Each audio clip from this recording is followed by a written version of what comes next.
everyone, it's Pardeep Jassi, your go-to real estate expert. Today we are going to discuss about the things to consider for real estate in the summertime. Summer is the perfect time to dive into the real estate market, but there are few key things to keep in mind. First, consider the competition. Summer is a hot season for buyers, so be prepared to act fast and make strong offers. Next, think about the weather. It's the ideal time to inspect properties for any issues like roof leaks or poor insulation that might not be as noticeable in winter time. Also, pay attention to the local market trends.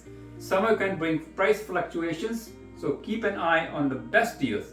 If you are selling, boost your home's curb appeal with fresh landscaping and vibrant flowers to attract potential buyers. And do not forget about the neighborhood. Look into summer events and amenities like pools, parks, and community activities that can add value to your property. Last, always get pre-approved for a mortgage to streamline your buying process. Happy house hunting and stay cool in the summertime. If you have any question about this or you're looking to buy or sell your home, do not hesitate to call me, Pardeep Jassi, at 416-629-3480. Or you can also visit my website at www.pardeepjassi.com.